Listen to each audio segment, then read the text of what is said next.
Здравейте, приятели! Вие сте със специално празнично издание на Неизвестното Хикс. Чудили ли сте се как дядо Коледа избира кои деца са били послушни и добри през изминалата година? Тези, които могат да решат задачата на дядо Коледа. Не е сложно, ще решим заедно, така че вземете пуканки, вземете чай и се пригответе за най-вълшебното изживяване във вашия живот, особено по Коледа, с канала на Неизвестното Хикс. Да започваме. Задачата на дядо Коледа гласи: Y е равно на, в числител логаритъм с основа E от хикс върху m минус s по a, цялото върху r на квадрат. Първото нещо, което може да направим, е да умножим на кръст и ще получим r на квадрат по y е равно на логаритъм с основа e от хикс върху m минус s по a. Сега, какво би направил дядо Коледа тук в този случай? Питам ви. Точно така, би антилогаритмувал. Това е любимото действие на дядо Коледа. Антилогаритмуваме и получаваме, че e на степен r на квадрат по y е равно на хикс върху m минус s по a.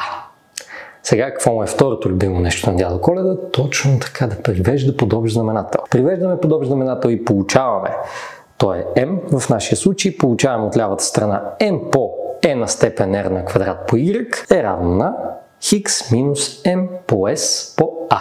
Сега r на квадрат може да го представим като r по r и ще се получи m по e на степен r по r по y е равно на хикс минус, сега m по s по a, ще ми разменим малко местата и ще получим m по a по s. Или, за тези от вас, които разбират английски, са досетливи, ще получим Merry Christmas.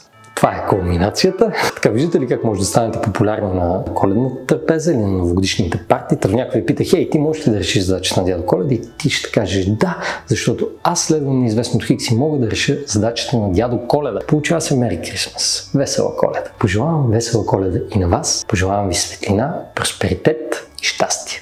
Благодаря ви, че бяхте част от тази невероятна 2023 тук на канала на Неизвестното Хикс. Ще се видим до година с още задачи. Разбира се, весели празници!